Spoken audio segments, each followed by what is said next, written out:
आखिर कैसे इंग्लिश के द्वारा बनाया हुआ इस एजुकेशन ट्रैप में लाखों इंडियन स्टूडेंट फंस चुके हैं, जिसके चलते आप देख सकते हैं एक छोटी सी पियन की नौकरी के लिए हजारों की तादाद में ग्रेजुएट और पोस्ट ग्रेजुएट अप्लाई करके लाइन में लगे हुए हैं। कि हरियाणा के पानीपत में जिला कोर्ट में चपरासी के सिर्फ 6 पदों के लिए 10,000 से ज्यादा आवेदन आए हैं। मैंने एमबीए फाइनेंस एचआर से कर रखी है। मेजर मेरा फाइनेंस था, माइनर मेरा एचआर है। ठीक है। इंडिया में 49% ग्रेजुएट स्टूडेंट अनएम्प्लॉयबल है, यानी कि उनके पास कुछ भी स्किल नहीं है जो आगे चल करके उनको पैसा कमा करके दे पाए। हर साल लाखों इंजीनियर्स, एमबीए और डॉक्टर्स डिग्री लेकर के जॉब ढूंढ रहे हैं, बट उनमें से सिर्फ 10 या 20% को उनकी मनपसंदीदा जॉब मिल रहा है और बाकी स्टूडेंट स्ट्रगल कर रहे हैं। हाँ, ये तो हो गया एक प्रोफेशन की बात, पर आर्ट्स और कॉमर्स स्टूडेंट की बात ना कर तो अच्छा है।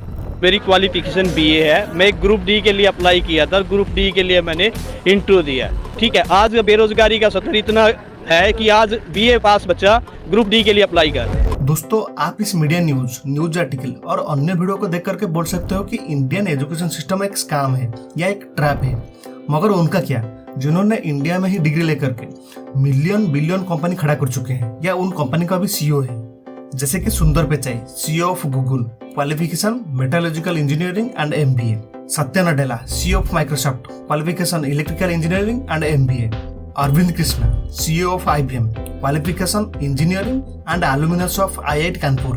दोस्तों, मैं आपको ऐसे बहुत सारे मिलियनरी और बिलियनरी की एग्जांपल दे सकता हूँ जिन्होंने आज ग्रेजुएट है और उस ग्रेजुएशन के दम पर आज वो मल्टीनेशनल कंपनी का सीईओ या मालिक है। और दोस्तों, इधर एक सवाल खड़ा हो रहा है, क्या इंडियन एजुकेशन सिस्टम सच में एक ट्रैप है जिसके चलते आप 20 साल तक पढ़ाई करो, बैंक से लोन लेकर के लाखों रुपीज कॉलेज फीस भरो और फिर उसी लोन का ईएमआई, फैमिली का प्रेशर और पड़ोसी का क्रिटिसाइज से बचने के लिए एक नौकरी के लिए इधर उधर भटकते रहो। अगर नौकरी भी मिल जाए तो आप उसमें खुश नहीं होते हो, कम सैलरी की वजह से।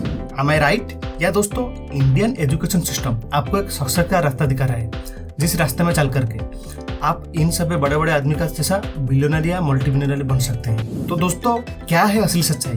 तो चलिए आज इस वीडियो में उस सारे बात डिस्कशन करते हैं। देखो, इस वीडियो में आपका बहुत सारे डाउट क्लियर होने वाला है, so please don't quit the video. तो एजुकेशन सिस्टम को एक ट्रैप बोलने से पहले हमको पहले इसका रूट कॉज समझना पड़ेगा, क्यों एजुकेशन सिस्टम इंट्रोड्यूस किया गया था। देखो, ब्रिटिशर हमारे ऊपर रूल करने से पहले एक बच्चा जब 8 से 12 साल के बीच में हो जाता था तब तो उसको गुरुकुल में भेजा जाता था।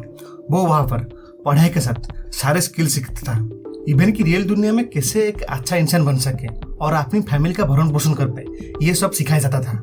बट जो ब्रिटिशर हमारे ऊपर रूल किए, उनके सामने 2 चैलेंज आया था।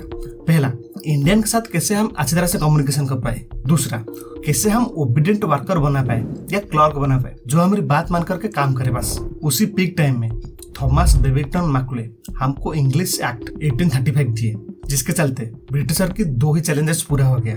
पहला तो इंग्लिश को एक मैंडेटरी सब्जेक्ट कर दिया गया इंडियन एजुकेशन सिस्टम में, और मेटाफिजिक्स एंड फिलोसफी को इंडियन सिलेबस से हटा दिया गया।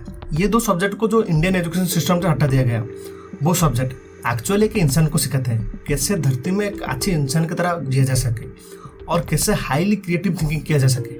बट इन दोनों सब्जेक्ट को इंडियन एजुकेशन सिस्टम से हटाने के बाद ब्रिटिशर को ओबीडियंट वर्कर और क्लर्क मिल गए जो कभी भी क्वेश्चन ना करे। ब्रिटिशर जो आदेश थे उसको बस मानते रहे और टेबल के ऊपर बस करके बस काम करते रहे, कुछ क्रिएटिव थिंकिंग ना कर पाए। आप इस बात से अंदाजा लगा सकते हैं कई सारे स्टूडेंट 10-10, 12-12 साल इंग्लिश पढ़ने के बाद भी अच्छी तरह से इंग्लिश नहीं बोल पाते हैं। इंग्लिश लैंग्वेज की क्रेज दुनिया में इतना नहीं है जितना इंडिया में है, फिर भी इंडियंस नंबर 2 पर है इंग्लिश बोलने में। आप कई बार खुद ये नोटिस किए होंगे, जिनको इंग्लिश बोलना नहीं आता है उनके ऊपर लोग हंसते हैं।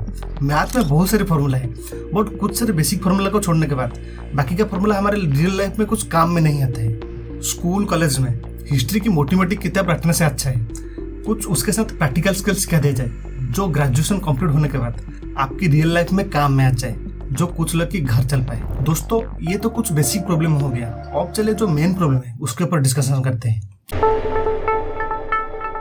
क्या आपके मन में कभी ये सवाल आया है, मैं जो स्कूल में अभी पढ़ रहा हूँ क्या वो मेरी रियल लाइफ में काम में आएगा? आज भी स्कूल कॉलेज में 20-30 साल का पुराने सिलेबस पढ़ाया जाता है। Financial education, business skill, freelancing या रियल वर्ल्ड प्रॉब्लम सॉल्विंग जैसा कुछ भी सिखाया नहीं जाता है। हाँ, पोस्ट ग्रेजुएट होने के बाद कुछ कुछ सिखाया जाता है, बट वो उतना सफिशिएंट नहीं होता है कि रियल लाइफ में काम में आ जाए। जब तक आप खूब टाइम लेकर के दिमाग लगा कर नहीं सीखते हो। स्कूल और कॉलेज बस रूट लर्निंग और परसेंटेज के पीछे भागने की ट्रेनिंग दे रहे हैं। यही वजह है कि आप कॉलेज से पास होने के बाद कॉन्फ्यूज रहते हैं कैरियर कौन सा स्टार्ट करूं। आज दुनिया आर्टिफिशियल इंटेलिजेंस, ब्लॉकचेन, स्टार्टअप और फ्रीलांसिंग की तरफ बढ़ रहा है, लेकिन इंडियन एजुकेशन सिस्टम अब तक वही पुरानी सिलेबस में अटका हुआ है। थोड़ी बहुत चेंजेस हुआ है, बट उतना सफिशिएंट नहीं है। दोस्तों, आपको जानकर के शौक लगेगा, आज के टाइम में एजुकेशन एक नेसेसिटी नहीं, एक $1 बिलियन बिजनेस बन चुका है जो आपकी पेरेंट्स का पॉकेट बस खाली कर रहा है। प्राइवेट कॉलेज, स्कूल और कोचिंग इंस्टीट्यूशन खुद पैसा कमाने के लिए स्टूडेंट को एक झूठे उम्मीद बेच रहे हैं। डिग्री लो और नौकरी मिल जाएगा, और ग्राउंड रियलिटी कुछ और है मेरा दोस्त। IIT, नीट, SSC और UPSC हर जगह सिर्फ कोचिंग का क्रेज है। कोटा और दिल्ली जैसे शहरों में लाखों की तादाद में स्टूडेंट करोड़ रुपया खर्च करके इन कोचिंग सेंटर में पढ़ रहे हैं, लेकिन सक्सेस का रेट सिर्फ 10 से 20% है। आप 2024 की JEE मेंस की रिजल्ट देख सकते हैं, जिसमें 14 लाख स्टूडेंट में से 2.5 लाख स्टूडेंट सिलेक्ट हुए JEE एडवांस के लिए। इसी तरह नीट 2024 में 23 लाख स्टूडेंट एग्जाम दिए, बट इंडिया में प्राइवेट और गवर्नमेंट कॉलेज की सीट को मिला करके बस 1 लाख MBBS सीट है। जिन स्टूडेंट का तो सिलेक्शन हो गया, बढ़िया, कंग्रेचुलेशन उनको। बट जिन्होंने सिलेक्शन नहीं हुए, उन्होंने क्या मेहनत नहीं किए थे? उन्होंने क्या 10-10, 15-15 घंटा नहीं पढ़े थे दिन भर? हाँ दोस्तों, हमारे दिमाग में ये फिट कर दिया गया है, अगर बनना है तो डॉक्टर बनना है, नहीं तो इंजीनियर, नहीं तो MBA स्टूडेंट बनना है। हर साल आप में से लाखों स्टूडेंट ड्रॉप ईयर ले करके तैयारी करते रहते हैं, बट उनमें से बस कुछ लोग का सिलेक्शन होता है। इसी बीच में प्राइवेट कॉलेज भी आपसे बहुत फायदे उठाते रहते हैं। इंजीनियरिंग, MBA और मेडिकल कॉलेज प्लेसमेंट का झूठा गारंटी दे करके आपको लाखों रुपए चार्ज करते हैं। प्राइवेट कॉलेज में एवरेज इंजीनियरिंग की कोर्स फी 4 से 68 लाख रुपीस तक पहुंच चुका है। इसी तरह MBA की कोर्स फी 6 से 27 लाख तक पहुंच चुका है। हर सिटी में प्राइवेट यूनिवर्सिटी खुल चुके हैं जो सिर्फ पैसा कमाने के लिए डिग्री बेच रहे हैं। स्टूडेंट लाखों रुपीस का लोन लेकर के पढ़ाई करते रहते हैं, बट बाद में 10-15 हजार की जॉब मिलने में बहुत मुश्किल हो जाता है। RBI की 2022 और 23 की एक रिपोर्ट के हिसाब से स्टडी लोन ऑलरेडी 96,000 करोड़ खर्च कर चुका है। यानी कि आप में से कई सारे स्टूडेंट हैं जो लोन लेकर के भी पढ़ रहे हैं और बाद में उस लोन को चुकाएंगे। दोस्तों, ये तो हो गया कॉम्पिटिटिव एग्जाम की बात। अब एग्जाम में सिलेक्शन होने के बाद का नजरिया आप देख सकते हैं। इंडिया में परमानेंट जॉब कम हो रहा है और स्किल का डिमांड बढ़ रहा है।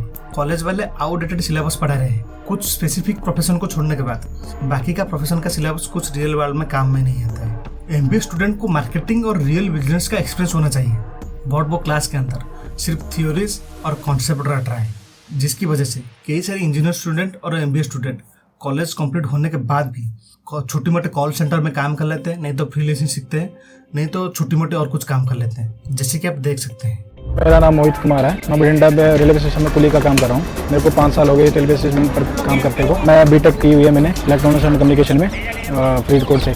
आज के टाइम पे गूगल और टेस्ला जैसे बड़े बड़े कंपनीज सिर्फ डिग्री नहीं, प्रैक्टिकल स्किल और एक्सपीरियंस को वैल्यू दे रहे हैं। अब तो मार्केट में AI रोबोट आ चुके हैं। अब दिन भर दिन जॉब मिलने में मुश्किल होते जा रहा है। फ्रीलांसिंग और स्टार्टअप्स बिना डिग्री के भी सक्सेसफुल बन रहे हैं, क्योंकि वहाँ पर सिर्फ स्किल लेना चाहिए, वहाँ पर सिर्फ आपको काम आना चाहिए। बहुत सारे इंडियन ग्रेजुएट अनएम्प्लॉयबल है क्योंकि उनके पास सिर्फ डिग्री है, स्किल नहीं। अगर डिग्री काफी होता तो इंडिया में इतना अनएम्प्लॉयबल नहीं होता। आप खुद एक एक्सपेरिमेंट कर लेना, जिस एरिया में आप रहते हैं जाकर के रैंडम बंदों को पूछोगे, कुछ बंदे को छोड़ करके बाकी सभी बंदे के पास डिग्री होता है। हर कोई सरकारी नौकरी के पीछे भाग रहा है, क्योंकि बचपन से हमारे दिमाग में ये फिट कर दिया गया है, अगर सरकारी नौकरी है तो लाइफ सिक्योर है, लाइफ सेट है, काम करे तो पैसा मिलेगा, काम नहीं करे भी तो पैसा मिलेगा। दोस्तों, ये मेंटलिटी से बाहर निकलो, नया स्किल सीखो। और कोई नया स्किल सीखने के लिए तैयार नहीं है। हर साल 15 लाख इंजीनियरिंग पास आउट होते हैं, लेकिन सिर्फ 2-3 लाख को डिसेंट जॉब मिलता है। MBA कॉलेजेस 6 से 27 लाख तक फीस चार्ज करते हैं, लेकिन सिर्फ 2-3 लाख का पैकेज मिलता है। आज की डेट में कोई MBA करने भी जा रहा है ना, मिनिमम से मिनिमम उसके 25 लाख रुपए लगेंगे। मेडिकल स्टूडेंट 50 लाख से ज्यादा रुपीज खर्चा करके डॉक्टर बनते हैं, बट उनको प्राइवेट हॉस्पिटल 35,000 या 40,000 की वास नौकरी देते हैं। हाँ, ये बात सच है, आपकी जितना एक्सपीरियंस बढ़ते जाएगा आपकी सैलरी उतनी बढ़ते जाएगा, और इनिशियल स्टेज में जो टेंशन, प्रेशर, उसको झेलना बहुत मुश्किल हो जाता है। दोस्तों, ये तो हो गया प्राइवेट जॉब की बात। अब गवर्नमेंट जॉब की रैट रेस के ऊपर थोड़ा नजर डालते हैं। आप कई बार एक कहावत सुने होंगे, जिस घर की बेटा एक सरकारी नौकरी की है उसको एक सुंदर लड़की मिलेगा। लेकिन दोस्तों, रियलिटी कुछ शॉकिंग है। UPSC का सिलेक्शन रेशियो 0.1% है। हाँ छोड़ो, ये तो कुछ लोग का पैशन होता है, बट रेलवे और SSC में लाखों बच्चे अप्लाई करते हैं, बट सिलेक्शन सिर्फ 1 या 2% लोग का होता है। लैक्स ऑफ स्टूडेंट साल दर साल कोचिंग सेंटर में टाइम लगाते हैं और पैसे भी लगाते हैं, बट उनमें से बस कुछ लोग का सिलेक्शन होता है। दोस्तों आप एक बार सोचो, एक बच्चा 7 साल 8 साल इवन कि 10 साल तक गवर्नमेंट जॉब की तैयारी करता है। जब उसको जॉब नहीं मिलता है तो अब उसका पास क्या ऑप्शन होता है? प्राइवेट नौकरी। जब वो प्राइवेट नौकरी के इंटरव्यू में जाता है तो अब सिलेक्शन बोर्ड के मेंबर उसको पूछते हैं, बेटा तुम 8 10 साल गवर्नमेंट जॉब का तैयारी की और तुम्हारे पास ऐसा क्या स्किल है जिस स्किल की दम पर हम तुमको हमारी कंपनी में नौकरी दें। कितना बुरा लगता होता है ना उस बच्चे को। जॉब ना मिलने की टेंशन, फैमिली की प्रेशर और सेल्फ डाउट धीरे धीरे आपको डिप्रेशन और ओवर थिंकिंग में डाल देता है, जिसकी वजह से बहुत सारे स्टूडेंट गलत कदम उठा लेते हैं।